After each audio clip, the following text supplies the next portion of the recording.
Assalamualaikum warahmatullahi wabarakatuh. Salam guru penggerak. Saya Dwi Ratni SPD, calon guru penggerak angkatan 10 Kabupaten Klaten. Pada video kali ini saya memaparkan aksi nyata modul 1.4 budaya positif. Untuk lebih jelasnya, simak video ini sampai selesai.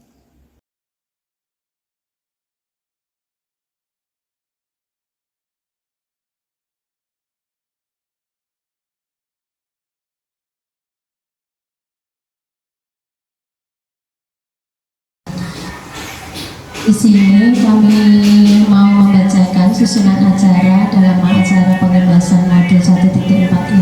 Yang pertama yaitu pembukaan, yang kedua acara inti dari pengembasan modul 1.4, yang ketiga saresean atau tanya jawab, dan yang keempat yaitu penutup.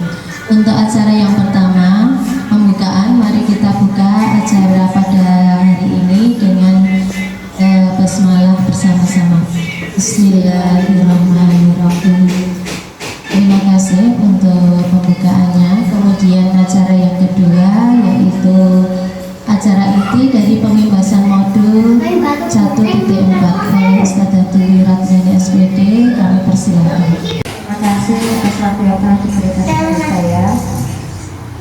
Assalamualaikum warahmatullahi wabarakatuh.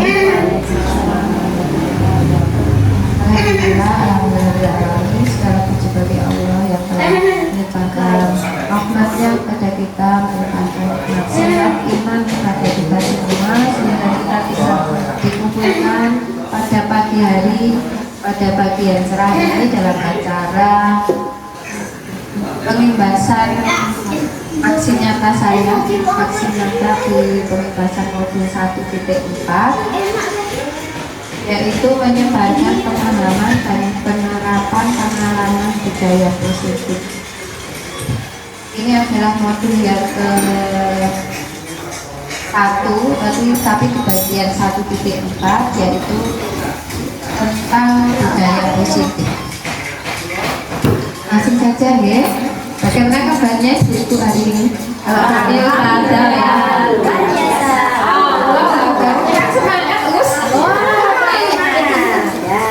Coba kurang lagi. Bagaimana kabarnya hari ini? Alhamdulillah luar biasa. Allahu Akbar. Alhamdulillah, terima kasih, semangat ya. Walaupun kita libur, hari ini bertepatan tanggal 1 hari lahirnya Pancasila, kita memperingati di sini ya. Bersama-sama kita berkumpul untuk belajar bersama, langsung Allah bersama.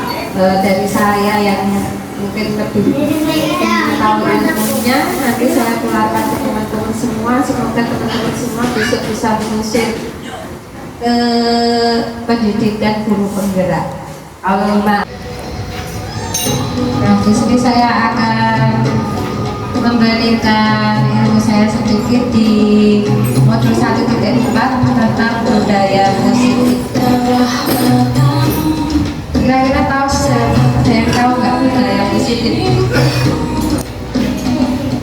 Masih awal-awal. Saya lanjutkan kedua. Nah, konsep inti budaya positif yaitu tentang perubahan paradigma belajar, disiplin positif. Ini dalam satu modul ini nanti isinya tentang perubahan paradigma belajar, kemudian ada disiplin positif, nilai-nilai kebajikan, kebutuhan dasar manusia, motivasi perilaku manusia. Nah, di sini nanti yang kita tekankan posisi kontrol guru, kemudian keyakinan kelas, ini nanti praktek nyata, kemudian segitiga restitusi. Belajar Pancasila, beriman dan bertakwa pada Tuhan yang Esa, dan berakhlak mulia, berkebinekaan global, gotong royong mandiri,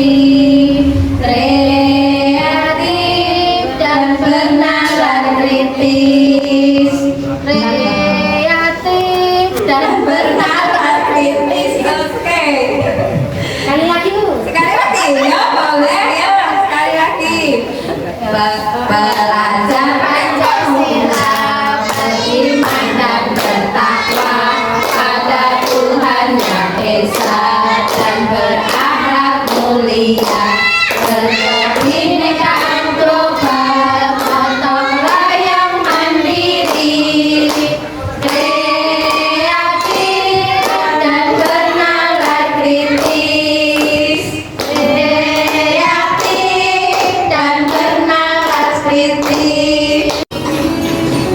Pembelajaran dengan paradigma baru. Ini merupakan pembelajaran dengan paradigma baru, merupakan pembelajaran yang dirancang berdasarkan prinsip pembelajaran berdiferensiasi, sehingga para peserta didik belajar sesuai kebutuhannya berdasarkan tahap perkembangan sesuai teori psikologi modern untuk mewujudkan profil pelajar Pancasila. Kita pakai kurikulum merdeka. Mungkin jadinya masih awam-awam di profil pelajar Pancasila, karena kita kemarin memakai kurikulum 13 dan 13. Kita sedikit-sedikit belajar nggak apa-apa. Sekarang miskonsepsi tentang teori kontrol. Mis berarti berlawanan, ya, betul. Nah, kita selama ini nah ini orang dewasa berhak memaksa, Di sini kami mau membacakan susunan acara dalam acara pengembasan modul 1.4 ini. Yang pertama yaitu pembukaan, yang kedua acara inti dari pengembasan modul 1.4, yang ketiga saresean atau tanya jawab, dan yang keempat yaitu penutup. Untuk acara yang pertama, pembukaan, mari kita buka acara pada hari ini dengan basmalah bersama-sama. Bismillahirrahmanirrahim. Terima kasih untuk pembukaannya. Kemudian acara yang kedua yaitu acara inti dari pengembasan modul 1.4 oleh Ustadzah Ratnani SPD. Kami persilakan. Terima kasih atas waktu yang telah diberikan kepada saya. Assalamualaikum warahmatullahi wabarakatuh. Alhamdulillah, segala puji bagi Allah yang telah melimpahkan rahmatnya kepada kita, melimpahkan rahmat sehat iman kepada kita semua, sehingga kita bisa dikumpulkan pada pagi hari, pada pagi yang cerah ini dalam acara pengembasan aksi nyata saya, aksi nyata di pengembasan modul 1.4, yaitu menyebarkan pemahaman dan penerapan pengalaman budaya positif. Ini adalah modul yang ke-1, tapi di bagian 1.4, yaitu tentang budaya positif. Langsung saja ya. Bagaimana kabarnya Ibu hari ini? Alhamdulillah. Luar biasa. Semangat terus. Yo, coba suara lagi. Bagaimana kabarnya hari ini? Alhamdulillah, luar biasa. Allahu Akbar. Alhamdulillah, terima kasih, semangat ya. Walaupun kita libur, hari ini bertepatan tanggal 1 hari akhirnya Pancasila, kita memperingati di sini ya. Bersama-sama kita berkumpul untuk belajar bersama, masuk Allah bersama. Dari saya yang mungkin lebih tahu ilmunya, nanti saya keluarkan ke teman-teman semua. Semoga teman-teman semua besok bisa mengusir ke pendidikan guru penggerak. Allahumma. Nah, di sini saya akan memberikan ilmu saya sedikit di modul 1.4 tentang budaya positif. Kira-kira tahu, ada yang tahu nggak budaya positif? Masih awal-awal. Saya lanjutkan kedua. Nah, konsep dari dari konsep inti budaya positif, yaitu tentang perubahan paradigma belajar, disiplin positif. Ini dalam satu modul ini nanti isinya tentang perubahan paradigma belajar, kemudian ada disiplin positif, nilai-nilai kebajikan, kebutuhan dasar manusia, motivasi perilaku manusia. Nah, di sini nanti yang kita tekankan posisi kontrol guru, kemudian keyakinan kelas, ini nanti praktek nyata, kemudian segitiga restitusi. Belajar Pancasila, beriman dan bertakwa pada Tuhan Yang Esa dan berakhlak mulia, berkebinekaan global, gotong royong mandiri, kreatif dan bernalar kritis, kreatif dan bernalar kritis. Oke, sekali lagi ya, boleh ya, sekali lagi. Belajar Pancasila, beriman dan bertakwa pada Tuhan Yang Esa dan berakhlak mulia, berkebinekaan global, gotong royong mandiri, kreatif dan bernalar kritis, kreatif dan bernalar kritis. Pembelajaran dengan paradigma baru ini merupakan pembelajaran dengan paradigma baru, merupakan pembelajaran yang dirancang berdasarkan prinsip pembelajaran berdiferensiasi, sehingga para peserta didik belajar sesuai kebutuhannya berdasarkan tahap perkembangan sesuai teori psikologi modern untuk mewujudkan profil pelajar Pancasila. Kita pakai kurikulum merdeka. Oke, jadinya masih awam-awam di profil pelajar Pancasila karena kita teori kontrol. Miss berarti berlawanan ya, betul. Nah, kita selama ini nah ini orang dewasa berhak memaksa, kita sebagai guru orang dewasa berhak memaksa. Nah, ya ini sebenarnya. Nah, ya ini sebenarnya. Gimana kok Bali? Nah, itu nggak memaksa.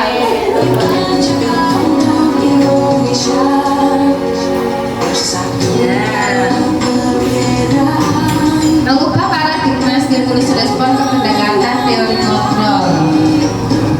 Dan di sini dijelaskan bahwa realitas kebutuhan kita sama. Pada teori kontrol itu realitasnya kebutuhan kita itu berbeda-beda.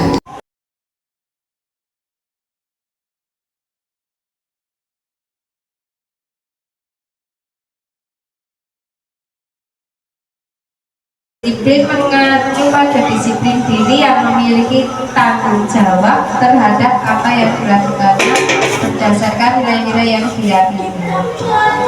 Tadi disiplin ya. Kalau disiplin positif itu merupakan salah satu cara penerapan disiplin yang bertujuan untuk menumbuhkan kesadaran serta memberdayakan peserta didik tanpa imbalan, penghargaan, ancaman ataupun hukuman. Dan kita sebagai pendidik, tujuan kita adalah menciptakan peserta didik yang memiliki disiplin diri sehingga mereka berperilaku mengacu kepada nilai-nilai kebajikan universal dan memiliki motivasi intrinsik dalam perubahan perilaku ke arah yang lebih baik.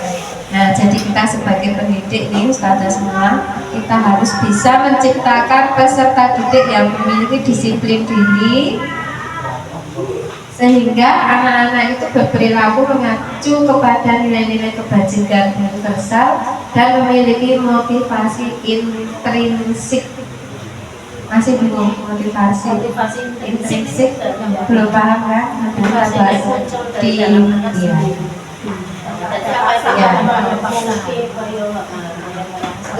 Nah, yo selanjutnya Us.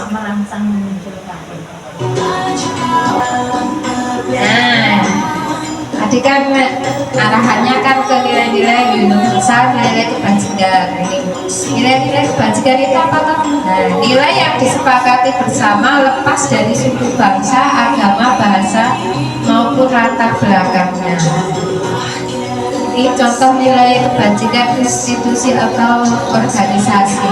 Nah, di profil pelajar Pancasila ini ada nilai-nilai kebajikan tadi yang seperti kita nyanyikan tadi, ada beriman dan bertakwa pada Tuhan Yang Esa dan berakhlak mulia, berkebinekaan global, gotong royong mandiri, kreatif dan bernalar kritis, kreatif dan bernalar kritis. Ini yang nilai kebajikan di profil pelajar Pancasila.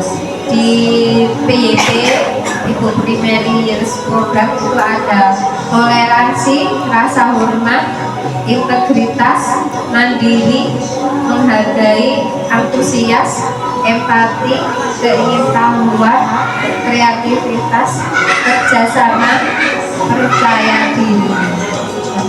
Terus di keterampilan hidup, ini nilai-nilai kebajikan itu ada dapat dipercaya, lurus hati, pendengar yang aktif, tidak merendahkan orang lain, dan memberikan yang terbaik dari diri.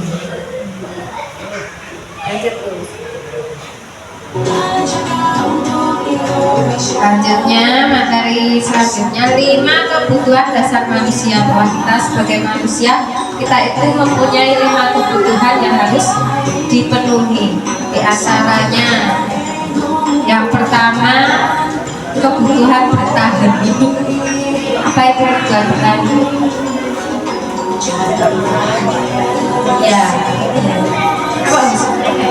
Ya, kebutuhan primer yang harus dipenuhi.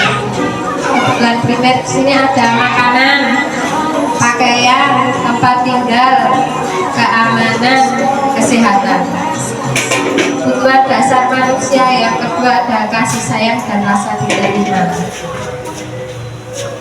Rasa diterima, dipedulikan, berbagi, kerjasama, menjadi bagian dalam kelompok. Ini di TK sangat penting ya ini anak-anak ya. Selain kebutuhan dasar bertahan hidup, anak-anak sangat membutuhkan kasih sayang dan rasa diterima. Kemudian yang ketiga, penguasaan. Ternyata kita sebagai manusia juga butuh akan penguasaan. Apa saja? Yaitu harga diri, keinginan untuk dianggap, kebutuhan untuk memimpin, berprestasi, diakui dan didengar. Selain itu juga ada kebutuhan butuh kebebasan. Ini nanti kita sebagai guru harus seperti apa itu nanti ada di posisi kontrol. Nah, ini kesenangan, kebutuhan dasar yang kelima yaitu kesenangan. Kesenangan itu meliputi bermain setiap hari, anak-anak bermain, humor, terus humor lucu, karena itu juga sebuah kebutuhan ternyata. Terus antusiasme dan tertawa. Iya. Biasanya kita kalau sudah masuk gerbang sekolah, masa di rumah kita tinggalkan, biar kita bisa fokus ke anak-anak. Nanti biasanya kalau yang di rumah, dari rumah marah, nanti kalau sudah ketemu anak-anak paling enggak besok buyus, gitu. Paling enggak kita sudah mengurangi beban yang ada di kita. Jadi nanti kita pulang wis rada arem sithik. Beda kalau di rumah nanti tambah ya. Oh, ini disalam terus. Disalami anak sudah lulus. Ya alhamdulillah. Berarti ya sudah ada motivasi intrinsik di dalam. Enggak ada yang Ya, kita lanjutkan. Oke, kita lanjutkan. Yo. Nah, ini motivasi perilaku manusia. Di balik perilaku manusia, di balik perilaku anak-anak itu ternyata juga ada motivasinya. Kalau ada anak yang gampang mabuk, nah itu ternyata dari rumah ada apa, itu juga kita sebagai guru harus mengetahui ya. Mungkin anak itu ingin kebutuhan apa yang kita harus lakukan. Okay?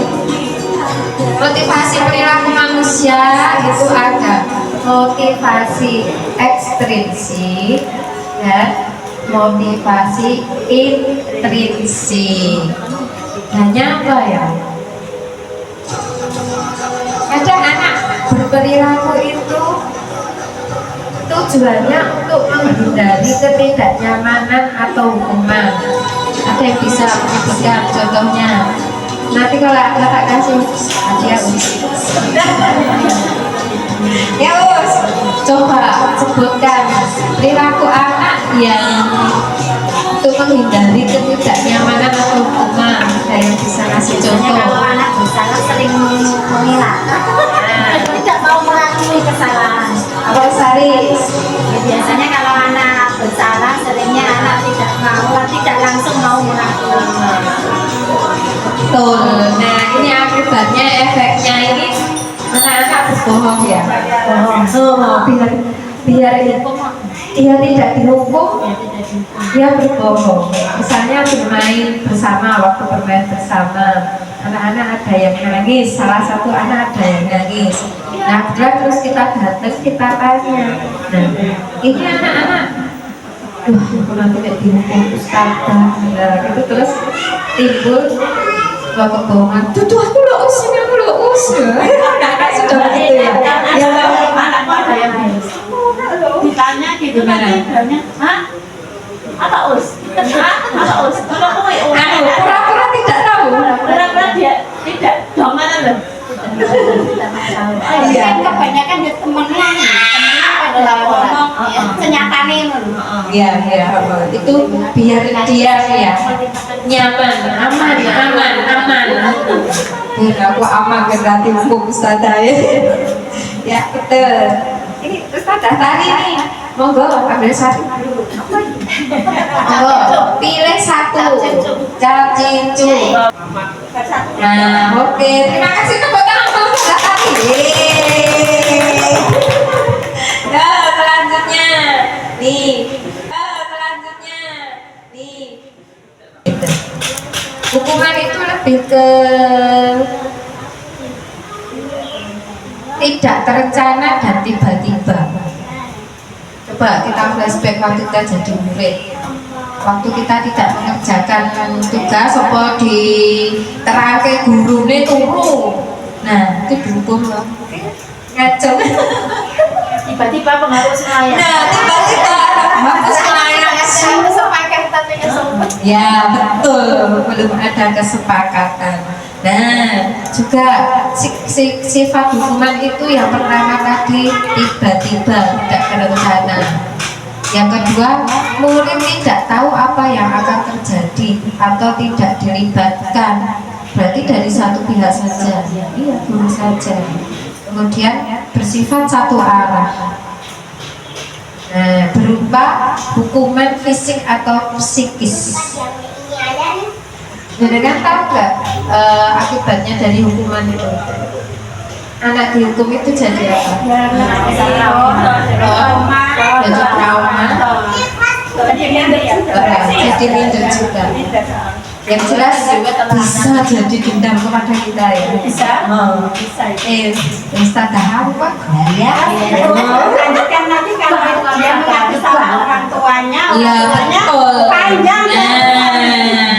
Nanti bisa mengadu. Banyak kalau hukuman sifatnya membantu, misalnya dihukum Itu. Oh ya. Menurut teman-teman gimana? Boleh nggak ya? Tidak ke hukuman. Itu maksudnya tidak ke hukuman, tapi ke konsekuensi. Kita ada kesepakatan dengan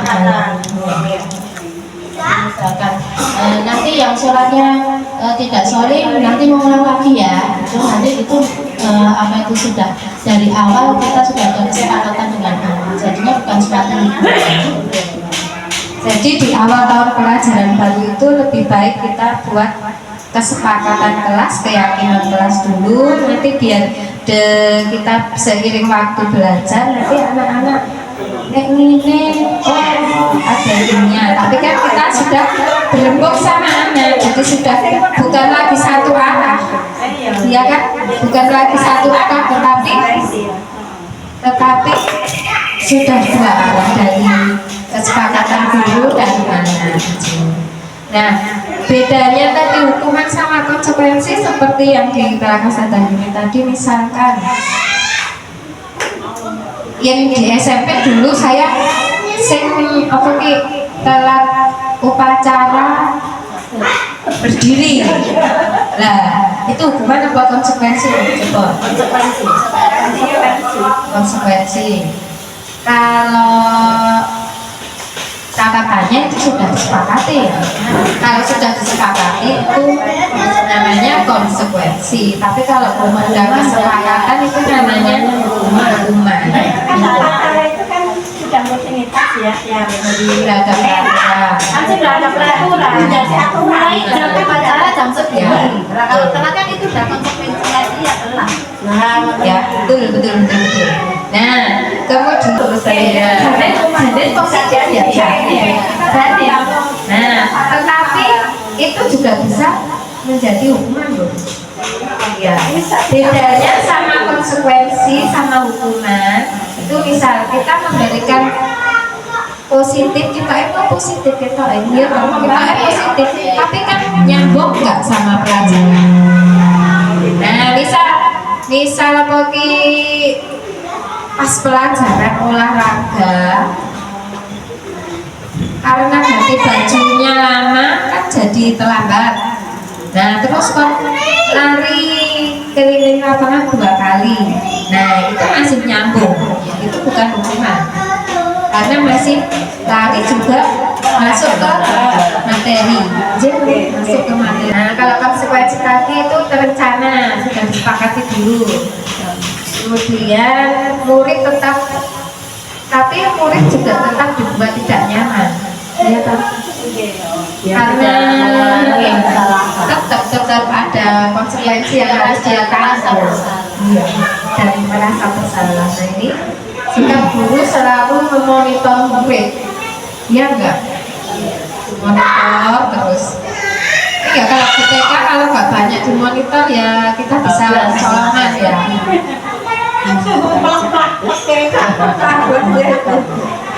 Nah, selain hukuman konsekuensi nanti ada restitusi. Restitusi itu di restitusi itu ada proses menciptakan kondisi bagi murid untuk memperbaiki kesalahan. Kemudian proses kolaboratif yang mengajarkan murid untuk mencari solusi sendiri. Cukup terus. 5 posisi kontrol guru. Coba nanti diamati dengan yang masuk mana. Sedih ya? Yang mana ya? Nah, ini apakah kita dari Masuk. sebagai kadang sebagai pengungkap juga benar merasa ya pernah sih soalnya kesalahannya macam-macam ya, asalkan kita tidak fisik aja ya wos catatan itu, dan itu bukanlah suatu yang maksudnya tujuannya sampai ya. Oh iya. Kemudian yang kedua, posisi kontrol guru kita di pembuat merasa bersalah. Anaknya. Coba gambarnya dengan perhatian. Anaknya merasa bersalah. Iya. Kita membuat anak itu seolah-olah bersalah. Iya. Yang bersalah dia. Soalnya anak jadi ini mungkin. Ya. Terus posisi teman. Ada sering. Ada sering. Berarti kita di posisi teman kan? Sering ya. Kalau naik guru TK biasanya di posisi teman itu, karena di posisi teman kita nyaman, ngobrol sama anak nyaman, anak bisa curhat ke kita, anak bisa tadi baru datang sekolah saja sudah cerita, kalau datang banyak sekali, karena kita dianggap sebagai teman. Enggak oke. Terus ada sikap pemantau. Jarang gue soalnya sing gue nginderan. Sejele ketok. Biasanya ning pangawas ning ngendi. Nah, ya. Paling bagus ini posisi manajer. Nah, di posisi manajer ini nanti kita langsung tidak anak berbuat salah, anak tidak langsung kita langsung Kowe yang ngomong terus kok. Sapa kowe? Awake dadi mulai karo dhewe to. lah itu terus Apa salah ya Allah.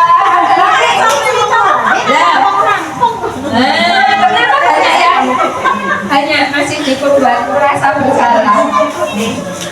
Nah itu di pembuat merasa bersalah itu anak-anak menemukan solusi enggak? Maksudnya enggak loh. kan kayak sama temannya salah. Kok kedua itu ikon apa nih? Kalau kayak penyanyi apa kan sendiri apa ya? Kan pokoknya muncul terus ya. Oh jadi anak temannya salah. salah, temannya yang lain aja. Mungkin Ya. banyak dari cewek-cewek. Ya. Banyak kan. Dan itu sesuk dibalenin ya dia. Iya. Karena kita tidak di posisi manajer. Itu sebenarnya nggak bagus tuh. Ya betul. Dari pemukul pembuat rasa bersalah ini ternyata sikap posisi kontrol guru yang tidak bagus. Nek teman-teman bagus nggak?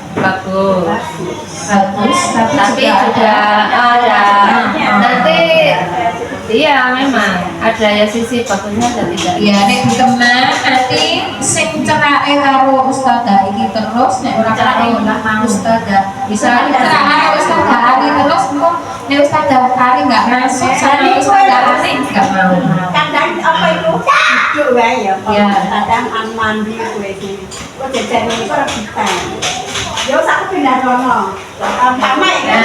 Tempat wae anak. Iya. Anak jadi betul. Di posisi teman itu jadi anak ya, pilih-pilih ya. Pilih-pilih. Padahal anak-anak di sekolah juga ada yang pilih-pilih teman ya. Enggak, itu enggak ada ya. Kadang saya jadi Nah, jadi kita jangan di zona nyaman jadi guru sebagai teman terus loh ya. Kita harus melangkah menjadi ke pemantau dan manajer. Minimal kita sebagai pemantau. Nah, manajer di sini nanti di posisi manajer itu guru yang pertama tidak langsung menghukum. Setiap anak salah jangan langsung dihukum. Kita kasih tahu dulu kesalahannya apa, masalahnya apa. Nah setelah itu anak diarahkan di posisi manajer ini, guru harus bisa mengarahkan anak untuk memecahkan masalah. Iya, tadi dia menyadari, dia sadar, oh aku tadi melakukan kesalahan, misalnya datang terlambat atau bukan mainan. Nah itu karena anak digali terus melalui dialog, biar dia itu tahu nek aku jebule salah, dan kita sebagai guru mengarahkan, kita mau mengarahkan anak itu cari solusi. Oh berarti besok kita besok harus dibuat seperti ini. Oke, lanjut. Proses segitiga restitusi itu sebuah proses dialog antara murid dan guru untuk memecahkan masalah. Terdiri dari 3 langkah. Yang pertama, menstabilkan identitas. Langkah kedua, validasi tindakan yang salah. Yang ketiga, menanyakan keyakinan. Nah, berikut ini akan ditunjukkan bagaimana seorang guru berada dalam posisi manajer tadi menggunakan penerapan segitiga restitusi. Ini contohnya siswa SMP. Ini anak dipanggil ke Bu BK kantor. Wajahnya sudah ada masalah ya.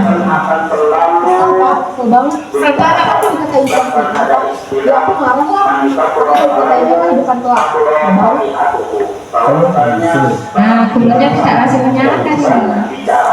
Kamu pasti marah dan kesal ya, dituduh sebagai tukang benar. Nah, ini namanya menstabilkan identitas, dan ini validasi tindakan yang salah ya. Pakai kata-kata ini. Saya berkata, ini benar kataku begitu. Pasti kamu melakukan seperti itu karena suatu alasan tertentu, bukan? Ya bagaimana untuk melakukan hal itu sesuatu itu sebagainya.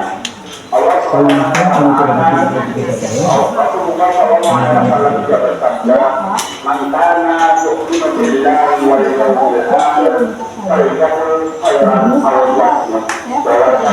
kalau di SMP udah misalkan bertengkar gitu terus kekek terus mau ada geng-geng gitu.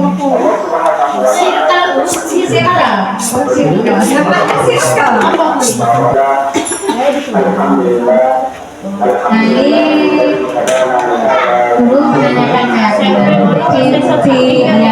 di sini murid sudah pulih ya.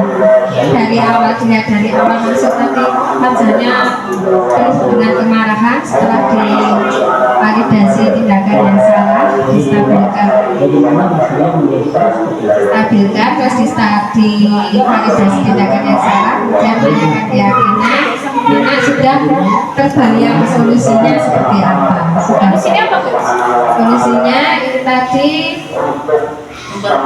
memperbaiki. Iya, sabar. Intinya dipinang iya, solusinya kan sabar. Orang kalau tahu sabar. Ya aku sabar, aku sabar. Nah, ini diajak berpikir. Yuk kita pikirkan bagaimana memperbaiki masalah ini. Ini anak diajak diskusi, tidak ditampilkan di sini. Oke, lanjut. Bukan keyakinan kelas itu bersifat abstrak, berupa pernyataan universal, dibuat dalam pernyataan positif, sedikit saja, tidak usah banyak-banyak. Yang penting sesuai kondisi kelasnya. Kelas saya beda sama kelas yang gimana? Ya. Kondisi tiap kelas kan berbeda-beda. Jadi perlu kesepakatan. Kalau misalnya menempel, ya rasanya ditempel kayaknya enggak. Ya belum bisa, makanya disesuaikan dengan kebutuhan. Tulisannya kan ya sambil ya kan kita yang nempel ke anak-anak yang tuliskan bisa.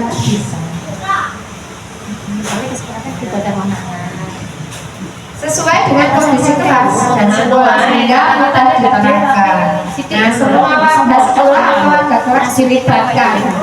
Semua dilibatkan saat membuat keyakinan kelas.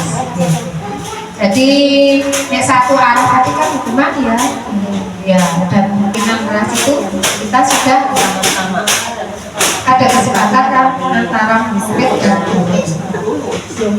Yuk, terus lanjut. Nah, ini segitiga restitusi. Tadi ya, restitusi itu adalah suatu proses dialog antara murid dan guru yang dijalankan oleh guru agar dapat menghasilkan murid yang mandiri dan bertanggung jawab. Jadi nanti apa itu murid-murid bisa bertanggung jawab atas perilaku kesalahan. Nah, tahapannya ada 3, makanya disebut segitiga restitusi itu. Yang pertama tahapannya menstabilkan identitas. Kemudian validasi tindakan yang salah. Yang terakhir kita, nah ini tadi, ini kuncinya ini tadi menanyakan keyakinan. Nanti kalau kita sudah punya keyakinan, nanti bisa untuk membuat anak-anak menjadi ingat, kemudian bisa membuat solusi.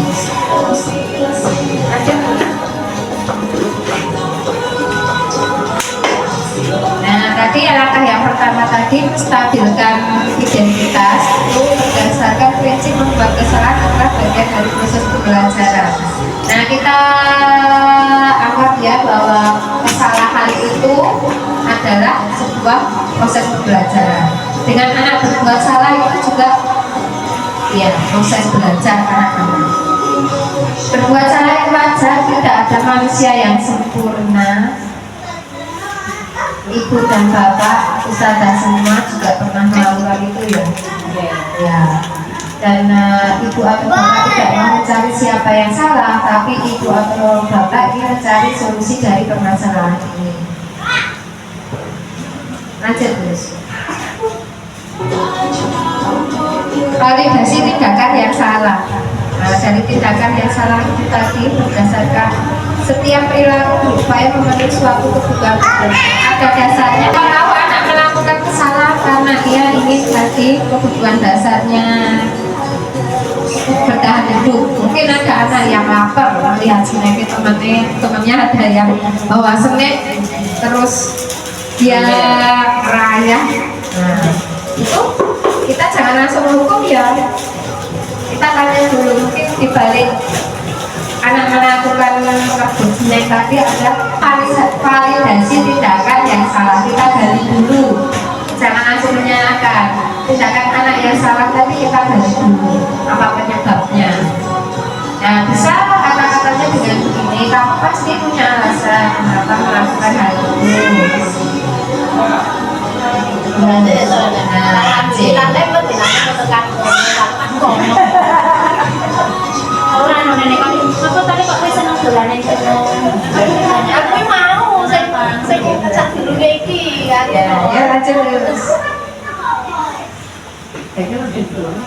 Nah, yang ketiga menanyakan keyakinan. Kalau kita sudah punya keyakinan, dari yang pertama tadi stabilkan identitas, kemudian validasi tindakan, kemudian menanyakan keyakinan. Ini berdasarkan prinsip yang bahwa pada dasarnya kita termotivasi secara intrinsik. Jadi nanti anak itu apa tuh sadar dengan sendirinya dari dalam dirinya. Jadi solusi yang diutarakan anak itu atas kesadaran dirinya sendiri. Nah, itu kita sebagai guru kita harus mengarahkan anak seperti itu kalau menghadapi suatu permasalahan. Ini adalah yang bisa kita utarakan kepada anak-anak, kata-kata kita. Berarti membuat keyakinan. Kata-kata yang lain juga bisa. Tapi masih ingat ya keyakinan kelas kita yang kita buat dulu.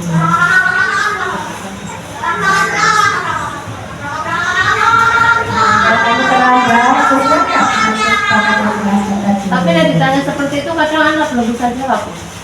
Makanya keyakinan kelas kita buat sesuai kondisi yang ada di kelas. Iya, yang ada di kelas. Yang anaknya dolan tahu telat, ya jangan buat kesepakatan kelas datang ke waktu. Mobilnya telat. Lah, kita jadi guru. Jadi guru kita bisa jadi teladan. Karena nanti juga ada kesepakatan Teladan. setelatan ya. Ya, yuk, lanjut terus. Kira-kira ini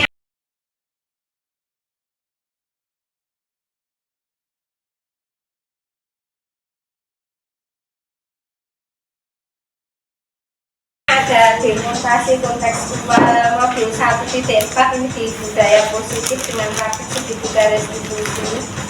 Ini hasil saya Bapak Sapiman, PP mengajar badan saya kasus 1 dibagi. Nah ini waktu main. Ini saya ambilnya maksudnya langsung jadi pas posisi anak mainan, bapak mainan. Jadi ini langsung itu di kasus. Aisila dan Alinka sedang asik bermain Lego. Nah tiba-tiba Alinka merebut Lego. Ini temennya, ini pasien ini banget. Biasanya rebutan. Nah, ya sehingga mereka saling tarik menarik Lego. Nah kita lihat kejadian itu kemudian mendekati Aisila dan Alinka. Berhasil Lego.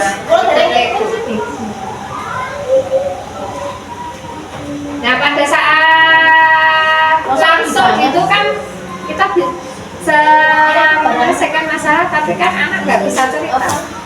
Alasannya tadi kenapa itu kan nggak bisa los cerita kan?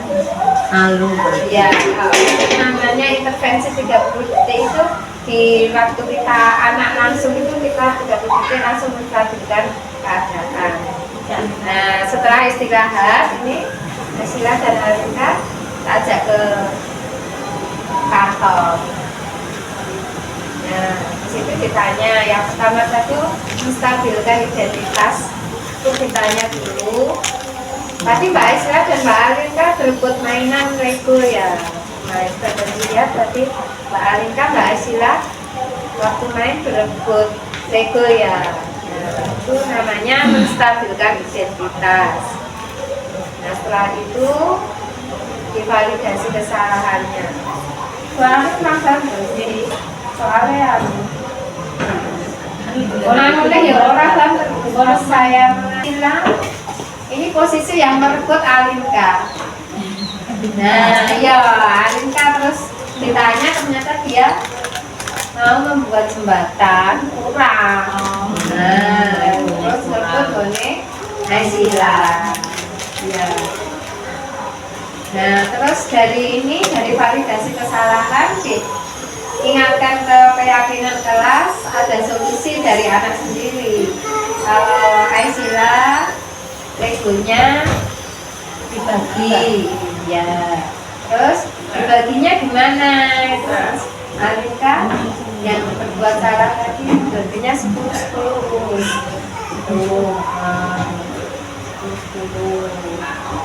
Nah, kalau dia kan terus sadar, Alinka sadar, terus dia juga bagi 10-10 ini sudah mencari solusi. Dia harus cari solusi dari dalam diri dia sendiri. Dari dalam diri dia sendiri dia sudah punya solusi. Setelah itu dia harus berbuat apa? Dari keyakinan kelas, kalau berebut mainan itu kan dari keyakinan kelas tadi dibuat kan di kelas saling membantu, saling berbagi, ya itu kan berarti Mbak Aisila melanggar keyakinan kelasnya. Nah terus harus berbuat apa? Mbak Aisila tahu ya. Jadi kita nggak langsung nyalakan button gitu ya, kalau langsung semuanya gitu enggak. Saat intervensi 30 detik kita kasih arahan sedikit. Nah nanti terus di segitiga restitusi bisa kita ambil pada dosis kantor atau waktu mainan bisa. Kasus kedua, nah ini biasanya nandut kalau di sini ya Mas Arya, Mas Dara, Mas. Oh, iya. Padahal itu deskripsinya udah di kelas. Sepatunya mesin kelas, deskripsinya di kelas. Oh, kok percaya nano. Nah, ternyata tekalnya telat. Ternyata dia pengen di sekolah pergi. Kan datang awal kan harus jika tuh sepi sekolah. Nah, jadi pergi ternyata. Pengen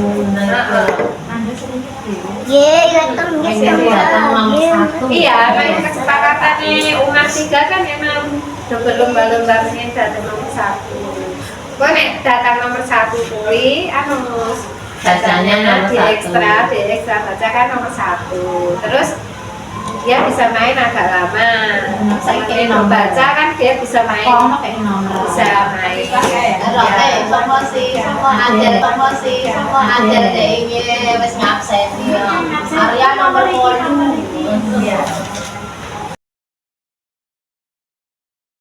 Juga enggak dengar saya. Ya salah. Nah, ini pembuat bersalah. Ini berarti di sini di pembuat rasa bersalah.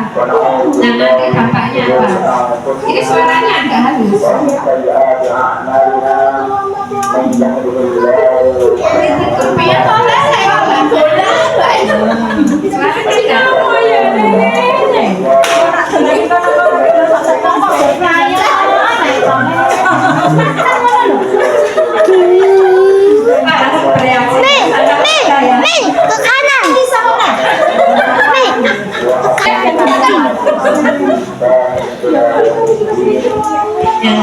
Suaranya agak pelan tapi menyalahkan ya.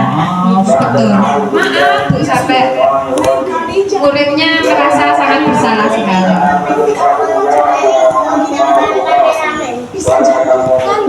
Sampai jantungan itu. Tanda nangis loh.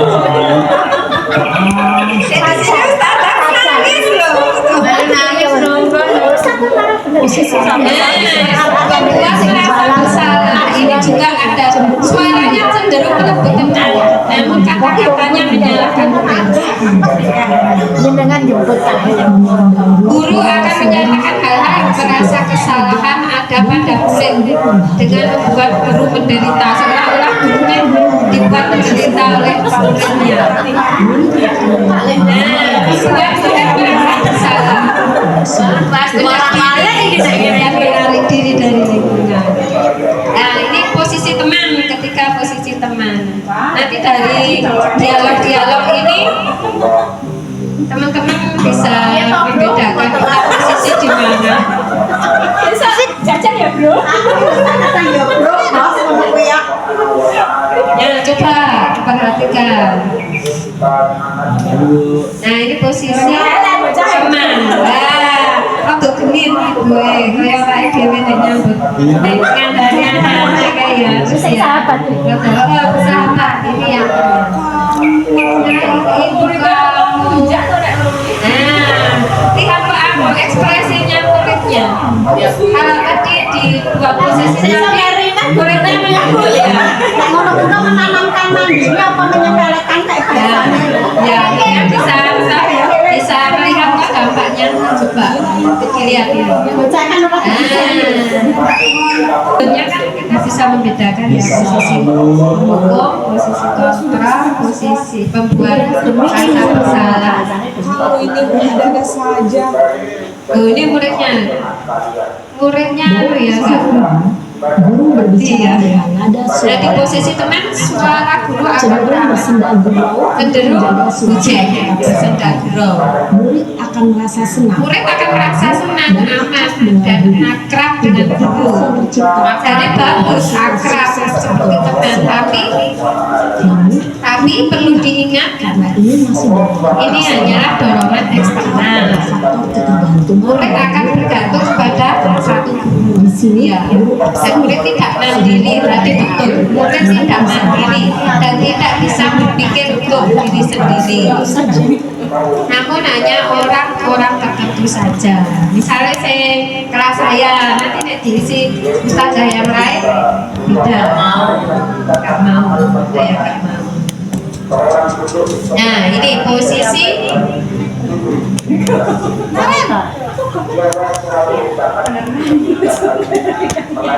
videonya iki Ya.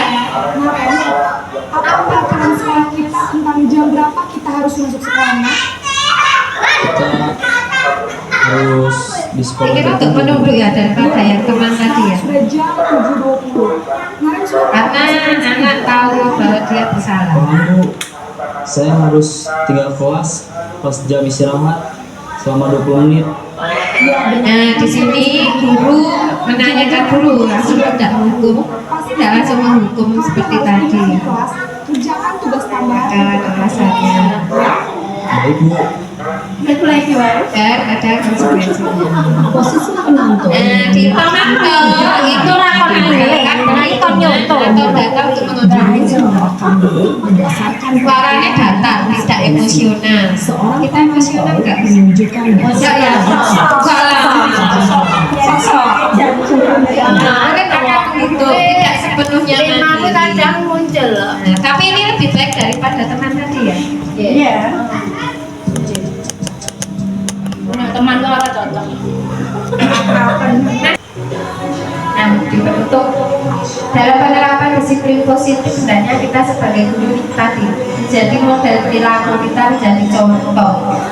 Nek anak yang ingin ulang kelas ya wajib diulang. Nah, dengan memberikan contoh agar murid dan guru juga mampu merefleksi dirinya, kita sebagai guru harus bisa merefleksi posisi kita tadi ada di mana. Kita tadi sudah bersama-sama ya merefleksi ya, kita ada di posisi di mana. Memang kita ujung-ujungnya jadi posisi manajer juga tidak bisa. Langsung jadi manajer juga tidak bisa. Harus kita jadi jangan jadi penghukum, jangan jadi anak membuat rasa bersalah. Jadi teman pun juga jangan nyaman terus di posisi menjadi teman. Oke, kita harus menjadi pemantau. Kalau bisa sebisa-bisanya kita berusaha menjadi manajer.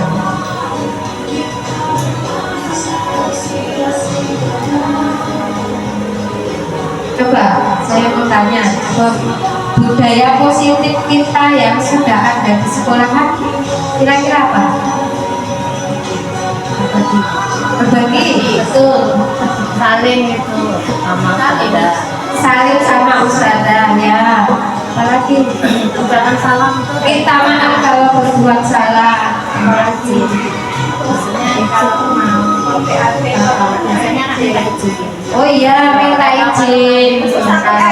Ada suatu keperluan, misal pengen ke kamar mandi, tentu pun kadang minta izin ya. Terus apalagi Gaya sholat duha itu kan sholat duha ya, betul. Sholat duha. Kalau kemandirian budaya positif apa yang ada di kita? cuci piring sendiri. Cuci piring sendiri, masuk diri sendiri, merapikan sepatu, barang-barang miliknya sendiri. Iya, betul. Mandiri. Terus dari saya itu dulu.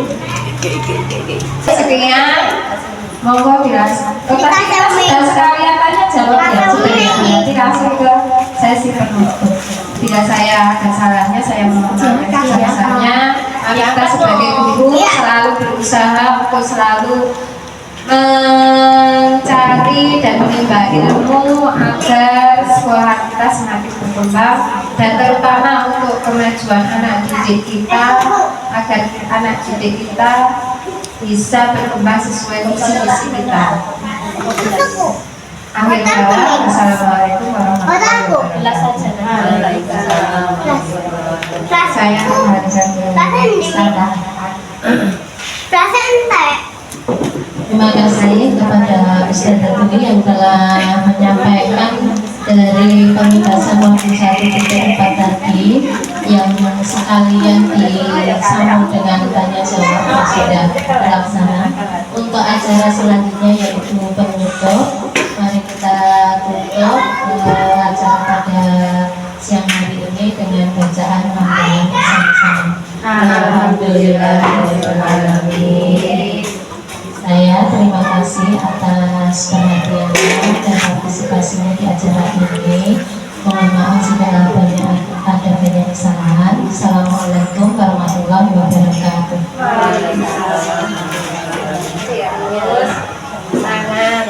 Semangat jadi posisi manajer ya. Bahkan belajar buat dirinya dulu. Hukum ya. Main kok anu aku nek cerita terus toh.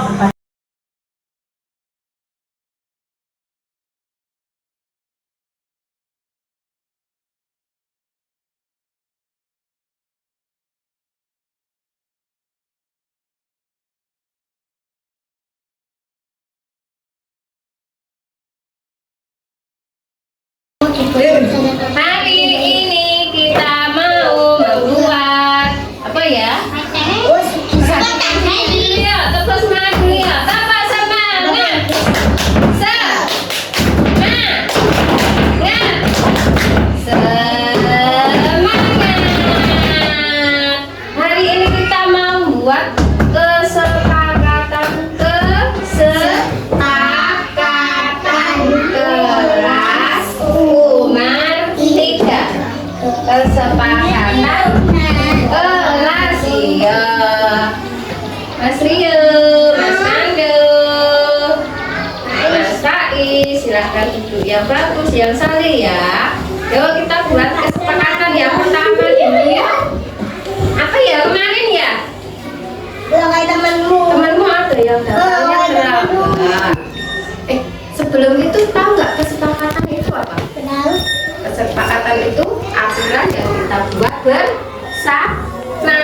Nanti ditaati juga bersama biar nanti kelas kita nyaman, enak untuk belajar. Itu ya. Ya. Kemarin Mbak Jasmine hari ini terlambat aku. Ya. Iya, Terlambat aku. Kenapa? Oh ada yang sakit. Bangunnya kesiangan. Oh ya tablet sama adik. Jadi katanya Mbak Jasmine terlambat. Yuk kita buat kesepakatan dulu yuk. Mbak Jasmine datangnya terlambat kan Mbak Jasmine juga terlambat. Mbak Jasmine. Ya. Apa? Yo, Mbak Jasmine yang buat ya. Kita buat kesepakatan yang pertama dulu yuk. Apa yuk? Datang tidak terlambat. Namanya disiplin. Ya coba Mbak Jasmine. Dibuat itu ya, ditulis di sini apa di depan? Disiplin. Ditulis di sini. Ini boleh. Tapi ngapa biru boleh. Ini saya tulisan dong. Disiplin apa? Datang tepat waktu. Deal ya, kita sepakat bersama ya. Kita disiplin, datang tepat waktu. Iya, biar tidak terlambat apa ya? Bubuknya Mas Nando, biar tidak terlambat bubuknya. Jangan malam-malam. Malam-malam bangun terus.